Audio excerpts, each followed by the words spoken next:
Bienvenido, bienvenida a la Iglesia Bíblica Familiar. Tome su asiento, por favor. En esta mañana continuamos con el recuento del libro de los Hechos. Y mientras preparaba este mensaje me acordaba de algo.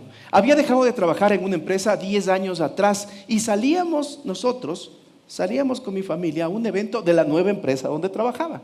Entonces íbamos comentando en el camino, íbamos conversando de lo que íbamos a hacer, de que ya llegábamos, que no sé qué. Cuando paré el carro, apago el motor, pongo el freno de mano y mi esposa me regresa a decir y me dice: ¿y qué hacemos aquí?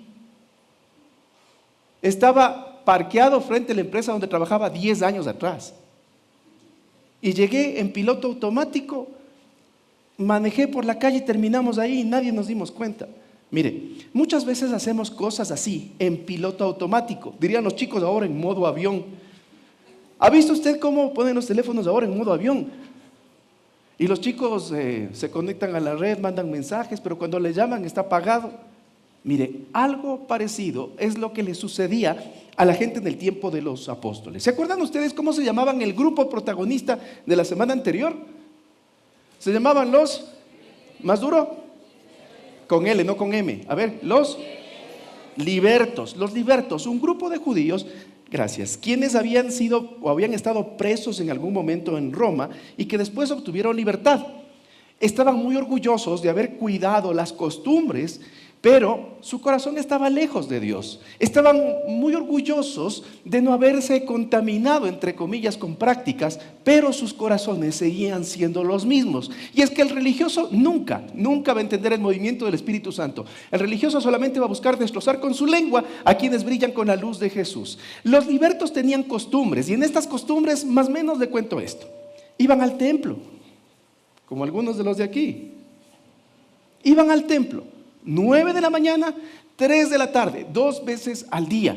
Y cuando llegaban se lavaban las manos y algunos hasta se bañaban porque pensaban que la suciedad del cuerpo alejaba la presencia de Dios. En el día sábado no caminaban más de 900 pasos. En el día sábado no cargaban peso, no ayudaban a nadie porque era un día sagrado. Sin embargo, Jesús sanaba en el día de reposo. Se ungían con aceite varias veces a la semana pidiendo protección. Se sabían de memoria la escritura, defendían a piedrazos la fe contra quienes pensaban algo distinto. Esteban, en cambio, el protagonista de este capítulo 6 y 7, Esteban, en cambio, era una persona que no tenía cargo de discípulo, que no tenía cargo de apóstol, que no era profeta, era una persona que servía las mesas a las viudas. Ahora, ¿qué les molestó en realidad a los libertos? Bueno, algunas cosas. La primera, las viudas. En el tiempo bíblico no eran las viudas de ahora, pues. Las viudas de ahora, en su segunda juventud, asoman después de. En tiempos bíblicos, las viudas no tenían representación, sino tenían un nombre que diga: yo pongo la cara por ella. La mayoría de viudas terminaban solas. Había una ley para que el hermano se haga cargo, algunos lo hacían, otros no. Mire, las viudas normalmente terminaban solas, mendigando porque no podían trabajar, nadie les daba trabajo. Era un grupo social olvidado, normalmente en las afueras de la ciudad. Y resulta que eso los libertos lo tomaban como: es normal, está bien, es un grupo, te quedaste viuda, qué pena, a mendigar. Y aparece un hombre llamado Esteban junto a otros 6 que empiezan a servirles comida. ¿Cómo cree que les cayó eso? ¿Cómo cree que terminan estos libertos de mirar la manera como Esteban empieza a servir? Seguramente deben haber dicho: ¿por qué sirven a las viudas? A mí me tienen que servir, no a las viudas. Nosotros somos los que hemos cuidado la ley. Le llevan con mentiras frente a la Junta Suprema a Esteban. Le acusan justamente de blasfemar en contra de Moisés y en contra de Dios. Y Esteban tiene la oportunidad de defenderse. Entonces hace un recuento riguroso desde Abraham hasta el rey David. Cita de memoria escritos de Isaías. Les hace ver que no es una persona cualquiera, que ha hecho una predicación pegada justamente a la palabra. Los judíos en tiempo de Esteban hacían muchas cosas correctas en apariencia, pero no tenían señal con el Espíritu Santo porque vivían en modo avión, pues. Tenían rituales, pero no tenían revelación. Tenían ley, pero no tenían reino. Tenían templo, pero no tenían transformación en su corazón. Es que el problema del religioso no es la ignorancia. El problema del religioso es la resistencia. Sé, pero no me da la gana de hacer. Conozco lo que dice la palabra, pero siempre tenemos alguna razón para no hacerlo. Y ahí sacamos, es que me hicieron daño, es que soy un niño herido, es que pobrecito yo, es que. El problema del religioso no es la ignorancia, es la resistencia. Este mensaje se llama Fe en modo avión y quiere tratar justamente este tema donde nosotros muchas veces tenemos rituales religiosos, pero nuestro corazón está lejos de Dios, desconectados de la señal del Espíritu Santo, sin poder, sin autoridad, una vida espiritual en piloto automático, repitiendo cosas que pensamos que están bien en la fe, pero viviendo una vida que se resiste al propósito divino. Y aquí existe algo. Hay un verso que dice que lo que hemos recibido de gracia, tenemos que darlo. A ver, los de acá que están más despiertos. Hay un verso que dice que lo que recibimos de gracia debemos darlo. Pero hay una verdad. También pasa lo contrario. Lo que recibimos por desgracia, también lo terminamos dando por desgracia. Y quiero decir, en muchas ocasiones mis amigos y mis amigas terminamos repitiendo lo que pensamos que está bien, lo que familiarmente vemos que se ha hecho. Entonces pensamos que así lo que nos enseñaron, eso es lo que hay que hacer y lo defendemos. Mire lo que dice Hechos 7:51, hablando de la defensa de Esteban una vez que terminó el discurso. Dice, antes de terminar su discurso, Esteban les dijo a los de la Junta Suprema, diga conmigo fuerte, ustedes son muy tercos, no entienden el mensaje de Dios, son iguales que... ¿Cómo dirían aquí en Ecuador? Igualito a tú. Son iguales que sus antepasados. Siempre han desobedecido al Espíritu Santo. Lo que se recibe de desgracia se da de desgracia. Y hay gente que no ha entendido el mensaje de Dios y que se han portado tercos y lo mismo nos han transmitido. No han entendido el mover del Espíritu Santo y nos han dicho, no, eso no es del Espíritu. Y nosotros hemos aceptado y repetimos lo mismo. Y dice, son iguales que sus antepasados. Siempre, ¿qué cosa? Siempre han. Mire, la persona religiosa, la persona legalista hace esto. Consagra cosas, consagra lugar. Este es el templo, calladitos, no dirán nada. Aquí está Dios.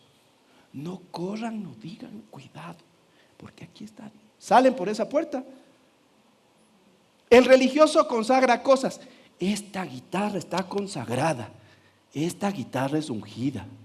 Cuidado, vayan a cantárselas de JJ con esta. Porque esta guitarra es consagrada. Entonces, con la guitarra alabaré. Salen por esa puerta y con sus vidas hacen lo que les da la gana. Dígame usted, ¿qué es voluntad de Dios? ¿Que consagremos cosas o que consagremos nuestra vida? Los libertos y los religiosos tenían esta fe selectiva.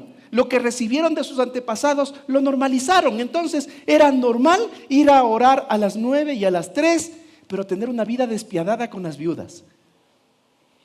Era normal lavarse las manos para no romper la conexión con Dios. Pero si alguien necesitaba de mi ayuda, como es sábado, no te puedo ayudar, lo siento. Te caíste en un hueco, muérete ahí. Mire, hoy hay hogares en donde se habla de Dios, pero se procede sin Él. Y eso es triste. Hogares en donde le tenemos a Dios en la punta de la lengua, pero procedemos sin Él. Hogares en donde, ven mijito, oremos para que te vaya bien. Ven mijito, voy a hacer una señal para que te vaya bien. Pero salimos por la puerta y hacemos lo que nos da la gana. Entonces, ¿qué diferencia hay entre nosotros y la gente religiosa de esa época? El orgullo está normalizado. Los desórdenes, la obediencia, normal, no pasa nada. ¿Sabe por qué nuestros hijos no entienden muchas veces la fe? Porque le ven a usted, Señor, aquí en este lugar, echándose las lágrimas, llorando en la adoración, pero yendo a la casa y recordándole a su marido todo lo que hizo y a usted no le pareció. Diciéndole cuándo, cómo, en dónde, con quién, qué palabras dijo, que estaba vestido, con quién habló, todo. Porque para esas cosas sí tenemos memoria. Pero para acordarnos de todas las cosas, en bien que su marido se dijo así, es obligación de él. Es lo mínimo que tiene que hacer para la reina. Señores, nuestros hijos no creen en Dios por eso, porque nosotros aquí en la iglesia ponemos cara de todo está bien, qué lindo, nos faltan las alitas para irnos volando de aquí directo al cielo, pero salimos por esa puerta, señores, y no aguantamos que alguien nos cruce con el carro, no aguantamos que alguien nos diga algo que no nos parece, no aguantamos que nuestros hijos hagan alguna cosa que a nosotros no nos parece bien, y por un vaso que cuesta 10 centavos somos capaces nosotros de armar una guerra porque alguien nos rompió. ¿Sí están bien? Cambiemos, mejor hablamos de otra cosa, creo yo. Muchas personas que crecieron en la fe, al ver este tipo de cosas, prefirieron cambiar la fe por estatus, por posición, por el amor de una persona que les condicionó para seguir con ella. Miren, hay hijos que reciben hoy fe adulterada, una fe que no me dice la palabra, una fe selectiva, una fe de lo que me conviene. Y lo que no me conviene, eso mejor no. Hay quienes transmiten solamente eso según sus intereses y lo transmiten de forma mecánica, una desgracia aceptada y que después es transferida por desgracia también. Mire, el religioso se desespera, pero se desespera por cursos, se desespera por tener herramientas para leer la palabra, para aprender la palabra, pero no conocen al Dios de la palabra. Saber la palabra no quiere decir que usted esté agradando a Dios. Usted puede ser una persona solamente que hace rituales para poder decir que conoce y saberse versículos, pero saber versículos de memoria no asegura que usted tenga una transformación en su corazón. Hubiese esperado un amén. Pero yo sé que lo que les estoy diciendo, yo sé que no es nada sencillo. Pastor, es que yo soy cristiano, 54 años, 4 meses, 3 días, 8 horas. Bautizado 2 veces por si acaso. Crecí a los pies del pastor tal. ¿Y qué piensan sus hijos de eso? ¿Qué piensa su esposa de eso? Yo soy un buen cristiano, ojalá tu mujer piense lo mismo. Y lo que recibimos de desgracia y lo damos de desgracia hace que nosotros sigamos repitiendo patrones, haciendo lo mismo. Lo que un día criticamos, lo somos ahora. Criticábamos a nuestro papá que era un amargado, y ahora somos lo mismo, repitiendo patrones. Mire lo que dice el verso 52. Ellos trataron, ¿qué cosa? A todos los profetas y mataron a los que habían anunciado la venida de Jesús, el Mesías, al que ustedes, ¿qué dice? Traicionaron. Y no estamos hablando de delincuentes que mataron, que traicionaron a Jesús. Estamos hablando de personas que iban a orar 2 veces al día. Estamos hablando de personas que se lavaban las manos, que respetaban el día de... Estamos hablando de religiosos que traicionaron y mataron a Jesús. ¿Por qué? Porque así como los padres trataron mal a los profetas que hablaron de Jesús, ellos también. Y eso nos pasa. Nosotros, mis amigos y mis amigas, lo que recibimos de desgracia, lo damos de desgracia. Repetimos patrones, normalizamos la injusticia. Atacaban ellos sin piedad a quien desacomodaba su costumbre religiosa. Y como los discípulos le dijeron, esto ya no se trata del templo, esto ya no se trata del sumo sacerdote, esto ya no se trata del el sacrificio. Los discípulos les decían, en Jesús se cumplió todo, no necesitamos más. Como rompieron su tradición, entonces se convirtieron en el foco del ataque. Es que hay prácticas religiosas que se repiten, creyendo que estamos agradando a Dios, pero en realidad estamos lejos de Él. Dicen que agradan a Dios, pero no pueden perdonar al prójimo. Dicen que agradan a Dios, pero son despiadados con su lengua. Dicen que agradan a Dios, pero juzgan lo que no entienden o lo que no les conviene. Yo con eso no estoy de acuerdo. Un religioso siempre buscará que le pregunte, ¿está usted de acuerdo? Y como no estoy de acuerdo, entonces no lo hago. Como que si yo no estuviese de acuerdo con la lluvia y salgo a la calle, a mí no me va a mojar. ¿Quién se cree usted que el Espíritu Santo le va a decir, disculpa, ¿estás de acuerdo para poder obrar? El problema no es que Dios no hable. El problema es que mucha gente prefiere lo conocido a lo verdadero, lo que aprendieron a lo verdadero. Nos llaman una vida de obediencia, sino una vida de costumbres religiosas que son socialmente aceptadas. Resistir al Espíritu Santo va encabezado de frases como estas. Eso no se hace así. Yo aprendí de otra manera. Eso nunca se ha predicado. Eso nunca se ha dicho. Ese estilo no es el estilo de Dios. Hay otras formas de hacer las cosas. Eso no está tan santo. ¿Les han oído? Pero no les queden viendo, solamente les han oído. Sí.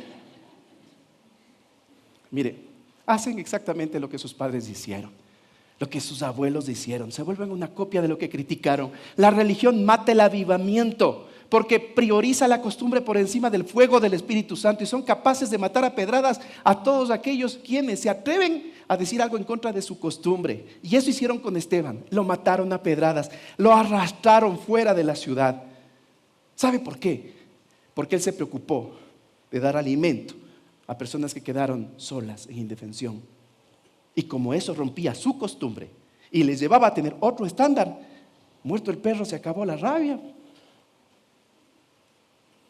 ¿Sí están bien? Muevan los ojitos así. ¿Sí? Miren, hay algo que pasa siempre con el religioso, con el legalista. El religioso prefiere verte muerto que haciendo algo diferente a lo que él hace.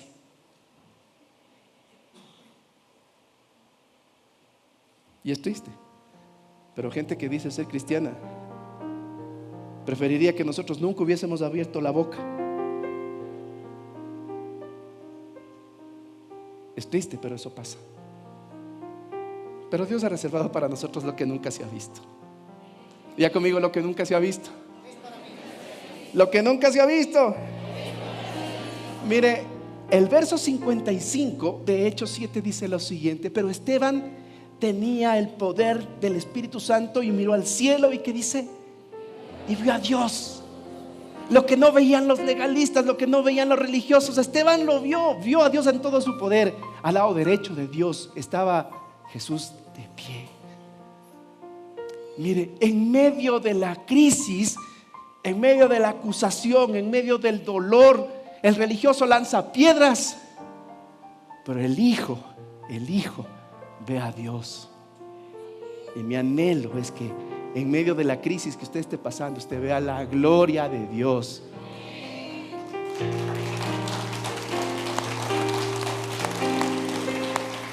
Esteban no buscó defenderse, y eso hizo que lo maten. Esteban buscó una vida para hacer brillar el nombre de Dios, y él vio la gloria de Dios en la adversidad. No buscó ser reconocido, buscó ser obediente. La obediencia no es cómoda para la gente. La obediencia le costó la vida, y la dio con gusto porque sabía a quién servía. Enfurecidos lo arrastraron fuera de la ciudad, lo mataron a pedradas. Mientras Esteban decía: Señor, no les tomes en cuenta este pecado, no les tomes en cuenta lo que están haciendo conmigo. ¿Sabe cómo reconoce usted a un religioso? A un legalista. El religioso siempre busca la felicidad, pues, porque es lo que aprendió en 3 versículos. El religioso siempre busca la felicidad, pero el hijo, el que es hijo del Señor, le dice: Señor, que no se haga mi voluntad sino la tuya. Y si no puedes pasar de mí esta copa, no hay problema, yo voy a obedecer. Por eso Jesús fue obediente hasta la muerte, y muerte de cruz. El legalista siempre buscará la felicidad, y si no es feliz, entonces no es aquí. Ahí no es, date cuenta, amiga. Mire,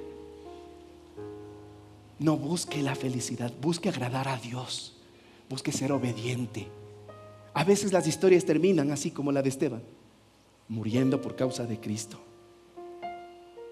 pero él hablando con autoridad. El religioso es el que habla con odio, el hijo habla con autoridad. Los religiosos luchan por no dañar sus costumbres. El hijo obedece a Jesús antes de dar un paso. Y cuando obedeces al Espíritu, verás lo que otros no ven. Verás a Dios en medio de tu crisis.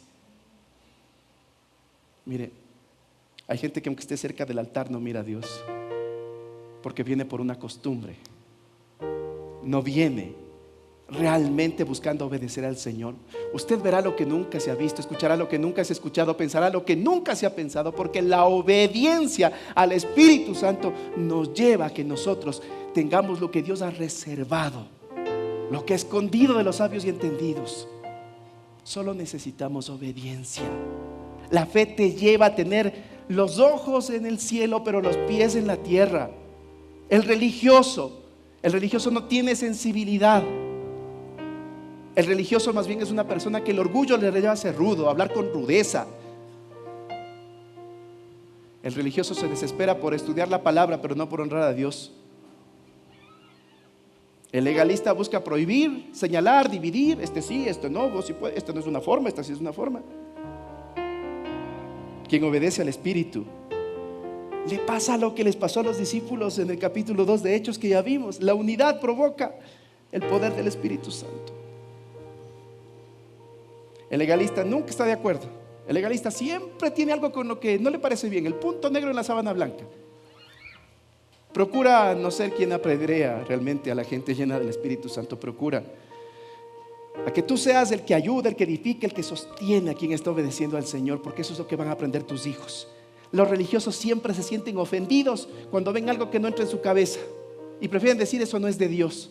La gente que resiste el Espíritu Santo puede construir templos, pero no puede vivir el poder del Espíritu Santo. Más bien en el templo tratan de encerrarle para que de ahí no salga. El Hijo, así no tenga templo, lleva el poder del Espíritu Santo a la calle.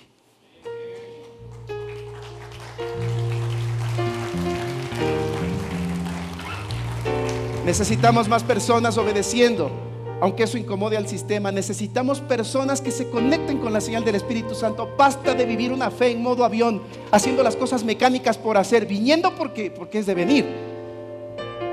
Basta. Es tiempo de conectarnos a la señal del Espíritu, para ver lo que nunca se ha visto, para escuchar lo que nunca se ha escuchado, para pensar lo que nunca se ha pensado. Esta mañana el Señor ha hablado y ha puesto delante de usted la muerte y la vida. Decida. O va a coger las piedras para apedrear todo lo que no entra en su cabeza, o va a decir: Señor, aquí estoy, no busques a otro, yo estoy listo, envíame a donde tengo que ir. Decida, porque eso es lo que aprenderán sus hijos y los hijos de sus hijos. Sus hijos recibirán de gracia o de desgracia. Usted decide. Aquí termina mi parte y comienza la suya. Dios nos bendiga.